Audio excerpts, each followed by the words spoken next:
Siyakhuleka bogogo, siyakhuleka bomkhulu, siyakhuleka emagumbini amanomhlaba, enhla nasenzansi, eningizimu nemaphakathi. Lo phambi kwenu kumkhulu uGwabini, ikhehle lamakhehla, ikhehle elinye. Ngiyathemba-ke le nikhona abantwana bethonga, nibukela wona lo mfanekiso.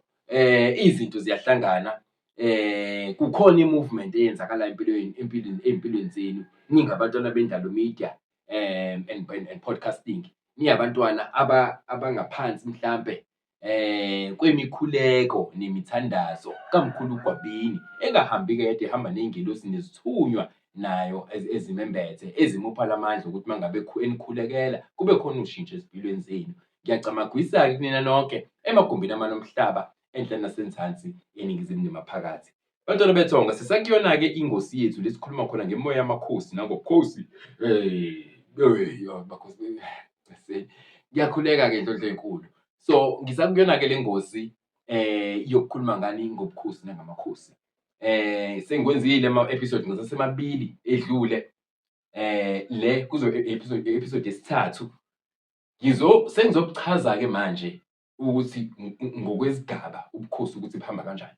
Now, mangabe ungaka-like, ngicela u-like, usubscribe, uyishare le content, ucommente, u-engage, u-interact nathi. Njengoba ngithanda ngisho kumavidiyo ukuthi i-comment section, it's where you and I get to interact and dissect even further lama-topic esuke sikhuluma ngawo kwi-topic kwi-episode ne-episode. So asibeni active kakhulu-ke lapho, ngoba leyo nto futhi senda a very positive lokhunjana impression ku-YouTube ukuthi no, this channel is actually alive and vibrant. So let us keep this channel alive and vibrant by engaging consistently with lokhunjana i-content esiyikhiphayo. So amakhosi, ubukhosi.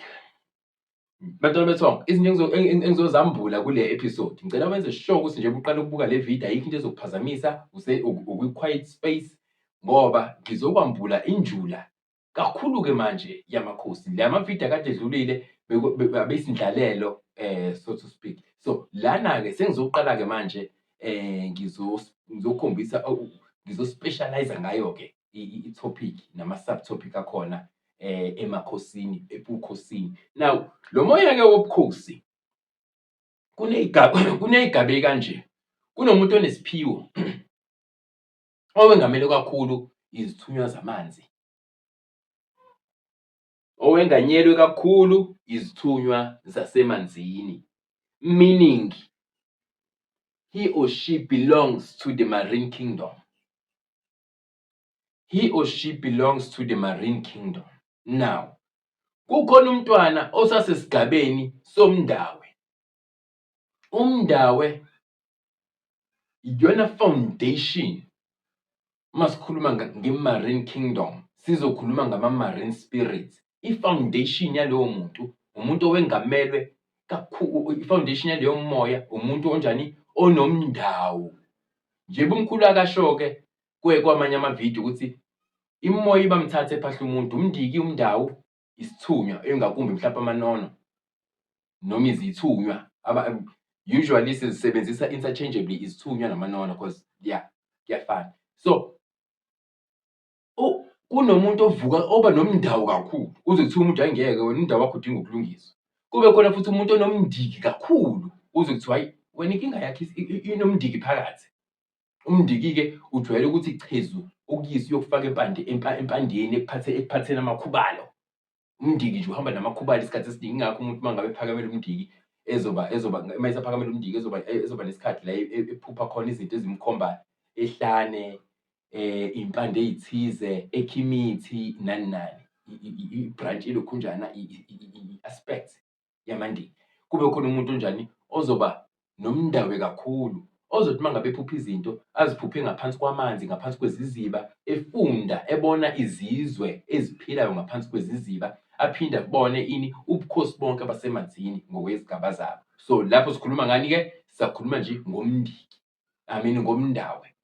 Ukuthi umndawe iyona foundation, iyona foundation eba solid kakhulu yomuntu ozohamba hambe aphathe ubukhosi basemanzini.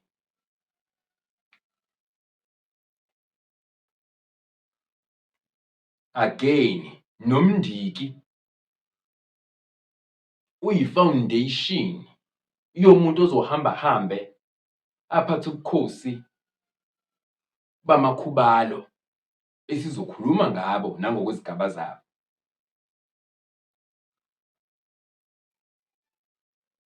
Kube khona umuntu o-foundation yakhe zithunywa, osebenza kakhulu ngezithunywa.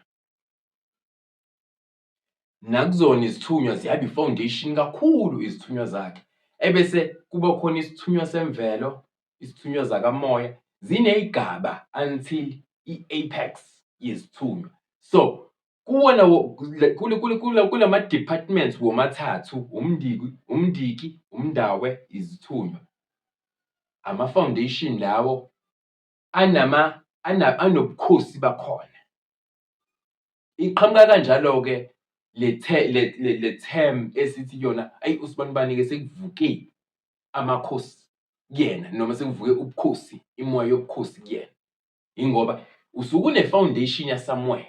Ngisakhumbula kwividiyo yami edlulile, ngithe mina ngisho ungafika kumkhulu Gwalima uthi uhlushwa amakhosi akho manje. Ikakhulukazi uma uwumuntu okade ungakayiqalisisi nhlobo into yakho. Kusazophoqeleka siqale siyolungisa i-foundation, umndiki, umndawo, izithunywa. Siqale sihlele lapho before into yakhe ichume, iziveze ukuthi kahle hle iya kuphi. Umuntu awumphakamiseli umndiki kuphela, ebese uthi hhayi siyasilinde sisilalele. Angisho ukuthi mhlampe ngicela ukuthi nginihoxise leyo. Kamkhulu Gwabini asikuphakamiseli ukhambo olulodwa, siyeke ezinye iy'nkamba, especially uma uwumuntu onjani, mhlampe oqalayo kule ndlela yakaSpilani. Sike sikuphakamise kanye kanye ukuze kungabikho okumonazelanayo, ngoba le mimoya iyamonazelana kanti futhi inolaka, iyakhompitha uma ngabe isakhompithela ukuthi kube iyona ebusa umzimba wakho. So kungcono uyikhuphule yonke kanye kanye, ebese-ke kuba nendlela yokuthi iyaziveza ukuthi hhayi wena uhamba uye la, wena uhamba uye ngakule direction. So zonke lezi zigaba zinobukhosi bakhona. Zine-entry level, umndiki, umndawe, zithunywa. Kulo mndawo wakho-ke, ake siqale nje ngelokhunjana yomndawe. Umndawe-ke uzowuhlelela, uhlambululeke umndawe. Angithi umndawe wamanzi. Amanzi, lama-water bodies, water spirits, water energies, azithunywa eziqhamuka kumveli inqangi zeza asibusise ngazo la emhlabeni. Amathonga namadlozi esiwaphethe adonsa ngazo kakhulu ukuze alungiselelwe iy'nto zawo. So lezi zithunywa-ke zakho-ke zasemandaweni uzolokhu uy'hlambulula ngokwezigaba. Mhlampe uthole ukuthi khona into ekufanele uyenze, uhlelele umoya wenkosazana kuwena. Khona into ekufanele uyenze, uhlelele umoya wenzuza kuwena. Khona into ekufanele uyenze, uhlelele umoya wenkanyamba kuwena. Khona into ekufanele uyenze, uhlelele umoya ngokwezigaba zawo. Kodwa before uzofike kuleyo, cause mase sikhuluma ngenzuzo sesikhuluma ngani ngamakhosi akuphi asemanzini. Kuzofanele uqale uhlele phela umndawo wakho, uhlele ngazo zonke izigaba. Khona indawo odinga ukuhlanjululwa, khona indawo okuzohamba ukudinga ukuthi uparule, kube khona umndawo ohamba uhambe udinga ukuthi ukwazi ukufembiswa, uyabo. Iy'gaba nje lezo ey'ncane ezithatha isikhathi, akuyona into ovuka nje ekuseni uthi ngenza u-N singaqeda. Okuthatha isikhathi bantwana bethonga. Nikhumbule ukuthi njalo uma ngabe khuluma, mina ngikhuluma nje ngama-self-initiate. I-self-initiation falls within my province of interest. That is the only lokhunjana topic engohlale ngikhuluma ngiba vocal kuyona ngayo. Iyona background engiyazi enginayo yakwa-self-initiation. So ngifisa ukuthi sibe clear lapho ngoba sekukhona nabalaphi abalaphe isidala abayibukela i-channel engiba-enjoyayo, abakhomentayo nakuma-comment section bathi hhayi cha, nathi sibadala siyafunda, siyacosha la. Ngiyabonga kakhulu kunina bantwana bethonga. So le mimoya uzoyilungiselela mntwana wethonga, amandawe akho, uhlambulule izithunywa zakhona, uziphe iy'nkambi ezithize zakhona, abanye okunye ukuparule, okunye ukwenze lokhuya nalokhuya. Kuyothi mase sekufika isigaba esithize sobukhosi balapho, Uma usufika esigabeni esithize sobukhosi, le mimoya njalo njengoba uyisebenza, uthintwa umuntu onayo le mimoya ngokwezigaba zayo. Kodwa ngoba ihambe mayizohamba kwena ize kufikise kwi-level yobukhosi, awuzuhambe uye kanombani, iyodamane ikukhethela nje ikukhethela. Ileyo nto-ke eyenza ukuthi i-self initiation ibe i-process ende, ngoba le mimoya iyakupheka, iziphekele wena. Mase sikuphekile bese ikuyisa emntwini who is qualified, one-authority yoku-operator leyo mimoya esuke ikwengamele. Afike nje ayibeke isandla ayenzele insebenzo ebese iyaqhuma ikudlulisele kwesinye isigaba. Iqhume ikudlulisele kwesinye isigaba until uzofika esigabeni sani sobukhosi baleyo lokhunjana, baleso sigaba leso sakho sokusebenza. So, le mimoya-ke bantwana bethonga, le mimoya-ke njalo i-example yethu sisakumNdawe nje. UMndawo usashuka uMndawo ngoba uzokushuka nje uMndawe, uzama ukulungisa la othinteka khona. Uzokushuka uMndawe, ukufundise i-family history yakini, isigaba leso, ufuna ukwazi ngekini. Ngelinye ilanga ukushuka uMndawe, uzodumisa imoto, ngizokuthiwa ngiyihlobo endaweni ethize, udumisa imoto uhambe kulezo yihlobo uyifuna uzuyithola. Ungahambe nje uyocela ulwazi ukuthi hayi bo, imvelaphi yalesi sibongo ihamba ifike kuphi. Bakutshela kona, abakwambulela kona, uphinde futhi ubuye uze ekhaya.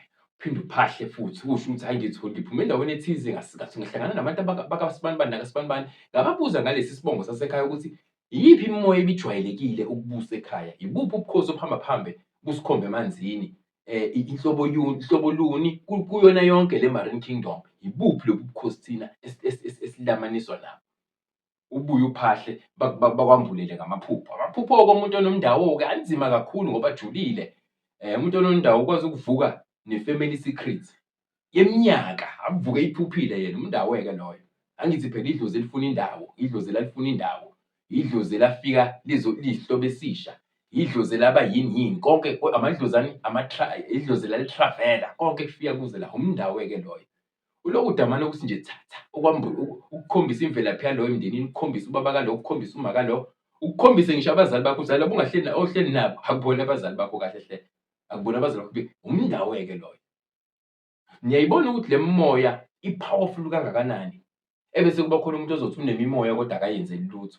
Uma ngabe simxwayisa ukuthi le mimoya le izocasuka khona, la izokuduba khona, uyothi uloyiwe, athi umuntu hhayi ngisho ngoba nje niyayishola ngeke mina ngixake imimoya. Iyingozi imimoya bantwana bethonga, iyingozi kakhulu futhi nje yonke ngokulinganayo. Awukho ingozi odlula omunye. Yikona-ke nje ukuthi phela ikhona esiziphindaphinde kaningi, esesinama-examples ayo, ubungozi bayo ukuthi ungalingi ube ingane yasemanzini ngoba izinto zakho uma yilahleka, njengoba wazi amanzi eba nesikhathi seyikhukhula, awu-wipe out yonke into. Nomntwana-ke obhilonga emanzini, uma ngabe engayinakekeli lowo Mndawe wakhe, uluza kanjalo-ke iy'nto zakhe. Kube ngathithi nje kufika into iyawayipha nje out yonke into kuyena. Yingozi-ke leyo moya womdabu. Again, sibe nazo-ke izithunywa. Kunomuntu kodwa ozodonsa ngezithunywa-ke. Izithunywa-ke nje, isithunywa sasemanzini, isithunywa sentaba, izithunywa zakamoya. Nakho lokho ezithunyweni zakamoya kunezigaba zakhona, ukuthi kukhona isigaba u-level 1, level 2, until i-apex, lokhu sikubiza ngani ngobukhosi bakhona. Sisalandelana abantwana bethonga. Nasezithunyweni zasesigangeni kunezithunywa u-level 1, level 2, level 3, osuke ugcina udinga iy'mfanelo zakhona. Lezi y'mfanelo-ke zihambe zibe ney'nkamba zakhona. Awuzithwaseli ezinye, kodwa kukhona le kuhamba kufuneke khona iy'nkambi ezithize. Uma sekudingeka iy'nkambi ezithize-ke, uma ngampela usukhulile kulolu hambo, bayake bakutshele iy'nkamba zakho ukuthi kufanele kube iy'nkamba ezididiyelwe kanjani, bakutshele izimfihlo. zobukhosi balamandla osuke waphethe noma lamandla lawa asuke ekwengamele. So ijule kakhulu-ke lento yamakhosi. Angeke ngime lapho-ke ngisakhulume nje ngomndawo ikakhulukazi nama-levels nama-stages. Ebese ngiyabuya-ke ngithi kukhona-ke ubukhosi begazi emntwini onemimoya. Kube ukuthi wena ngokudabuka owasendlini ethize eyaziwa njengendlu yobukhosi, owasendlini ethize eyaziwa njengani yasebukhosini. Labo bantwana-ke into yabo-ke ihambe ngoba isikhathi esiningi basuke bephume ey'thenjini emindenini esithenjini isikhathi esiningi. So iba-tricky kakhulu-ke into yabo, iba-tricky kakhulu. Idinga ukucophelela okuphindaphindiwe ngoba into yokuqala nje okufanele ukwazi ukuyimasterisha ngomntwana onjalo. Angithi phela amakhosi ajwayele ukuthatha kobunye ubukhosi nawo. Uma ngabe iqala ijeni yakhe, kumele uqale wena melaphi noma wena lo asuke ethunywe kuyena, ube nokwambuleleka nokwazi ukuthi lobu bukhosi obuqhamuka ngakubo kababa nangakubo kamama sibuthobelanisa kanjani phezu komzimba walo mntwana. Ngoba phela kuke kuthiwe ngesiZulu inkunzi ezimbili azibuselani esibayeni esisodwa. So wenza kanjani-ke emntwini wasebukhosini begazi aphinde futhi abe nobukhosi baselokhunjaneni bakamoya? Ithobelana kanjani le mimoya? Kuney'nsebenzo ey'julile, ezijule kakhulu eziyaye zenziwe ukuze le mimoya ikwazi ukubekezelelana, ingaxabani. Ngoba uma ngabe ixabana noma ingakahwebelani kahle ngendlela ekufanele ngabe ihwebelana ngayo, iyaye ihambe ikubangela inkinga. Uthole ukuthi almost yonke indawo la uzithola ukhona, abantu bafuna ukukhompitha nje nawe. Bakhompitha nje nawe futhi okwangempela. Abanye uzwe ngandlebenye. Mhlampe uma uthenga into ethize, mhlawumbe uthenga imoto entsha, athi omunye, hhayi mina ngifuna ukuthenga engcono neyasibanibani. Ngeke nje sibukele usibanibani ezenza umuntu onamandla noma onemali. Ube wena imoto uzithengele nje wena, uyi-afforda, kade uyifisa wena. Kodwa komunye umuntu oseceleni, lokho kube i-competition. Futhi kube i-competition engaholela ukuthi aze ahambe ayovula isikweleti somewhere. Ngoba efuna nje ukuthi akhompithe nawe noma abukeke ewumuntu olinganayo noma engaphezulu kwakho. Umuntu onalobu bukhosi begazi, obegazi-ke lobo. Uthola ukuthi uma ulandela i-history yakhe, ihambe iyomphonsa ey'ndlini ezithize zobukhosi. Baningi-ke i-majority yabantu angeke ngikusho lokhu kule video, i-majority yabantu abamnyama thina singubukhosi, i-majority yethu. Uyabona uma ngabe uzoyitadisha kahle i-family history, i-background yakini, uyilandelanisise, uyihluphe, uyihlukumeze, uzobona ubukhosi bethu ubukhosi bethu, hhayi nje kaZulu kuphela, kepha ubukhosi bethu thina bantu abamnyama ukuthi buhamba bujule kangakanani. I-majority-ke yethu sinabo lobu bukhosi begazi. Hhayi sonke, kodwa i-majority yethu sinabo lobu bukhosi begazi. Ebese kushiyana kona-ke phela ukwenza ukuthi kwachuma yini, wawukule ndlu ehlonishwayo ephakamiswayo noma waba kule ndlu le yabo, uyabazi ubukhosi buhlale buvukelana. So loyo muntu konjalo osetshenzwa kanjalo uba bucayi-ke leso sizathu sokuthi kumele uqale ukwazi ukuyithobelanisa le mimoya before uqale umuphi insebenzo ethize. Ngoba uma uzomupha insebenzo ewuyena efika nje kuwena, uzomqalela iy'nkinga ezintsha kuvukelane labantu abangakashadiswa. Ubukhosi buyashadiswa emzimbeni womuntu, umuntu oyigazi lobukhosi ngokwegazi nobukhosi ngokwakamoya, imoya eyembethe ayiphethe. Uyabona sengichaza ubukhosi besibili manje, bese kuthi ubukhosi besithathu. Ubukhosi besithathu-ke ila ekuthiwa khona uma kukhulunywa nomuntu makhosi amakhulu. Yilobo-ke ubukhosi-ke. Lobo bukhosi-ke at some point uyahamba-ke uye kagobela othize. Uyahamba nje uyaliphuza nje ulilokhu nje-ke igazi. Cishe ufane nabo komkhulu Gwabini ukuthi at some point kukhona la okufanele uyophuza khona igazi ulilokhu nje. Ukuze iy'nto zakho zikwazi ukwenzeka ngendlela ehlelekile nangendlela ekuyiyona. So, kuyaba-ke amakhosi qobo, kungabe kusaba ubukhosi, kube amakhosi qobo as in umoya we-level ethize yobungoma, amakhosi. So, uyabona-ke uma sikhuluma ngemimoya-ke yamakhosi ukuthi injani. Kuyenzeka-ke ube nawo lo moya wamakhosi, uphinde futhi nasemanzini, uthole ukuthi udonsa ngesithunywa zamanzi zobukhosi obukhulu. Ube umakhosi ngala, ube ubukhosi ngokwezithunywa. Umakhosi ngokomsebenzi onobukhosi basemanzini. Naloyo muntu futhi uma ngabe elashwa noma kulungiswa iy'nto zakhe, zidinga umuntu ocophelelayo ngoba into ebucayi leyo. Kakhulu i-combination e-powerful kodwa futhi ithatha isikhathi. Ithatha nje isikhathi into yakhona. Ithatha nje isikhathi, cishe nje yonke futhi imimoya ithatha isikhathi ukulungiseleleka. So, ngithi angiyenze le video bantwana bethonga, ngifuna si-understand-e lezi zinto abasikhuluma ngazo. Uthi noma usuka lapho mntwana wethonga uya kumelaphi osuke ukhonjiswe yena. Ufike kodwa usune-understanding yokuthi ngisebenza kanje, nawe usuzazi kangcono. Yingakho siba umkhulu Gwabini avula lolu hlobo lwe-platform ukuthi sikwazi ukuthi sincokole, sikhulisane, siqwashisane ngayo le mimoya esiphethe. Ngoba njengoba isengamele le mimoya, ayisiphethe kahle idinga ukulashwa. So, ukwengamela kwakho kufanele ikuhlukumeze ukuze ukwazi ukuyisukumela. So, ngiyazi uhambo lubuye lube lude kakhulu, kube nzima kusinde. Kube khona umdonsiswano, kube khona ukuphela kwamandla. Kujwayelekile bantwana bethonga konke lokho. Kuvumele udlule kukona, kodwa phela akusho ukuthi saloku ushiya phansi yonke into.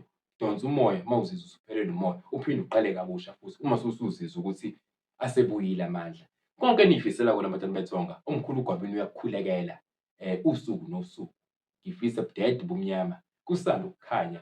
La ngoba namandla khona ukuthi ugcine ufinyelelile kamkhulu Gwabini, ngiyathembisa ngiyasibophezela ngalezi zandla nangamandla engiwabolekiwe engiwaphathiswe abakithi abadala ukuthi siyoyenza into yakho ngempela ishintshe, iphakame, ichume. Siyabonga-ke bogogo, siyabonga bomkhulu, siyabonga bantwana bethonga. Sithi nje camagu, ndawuwe, Makhosini.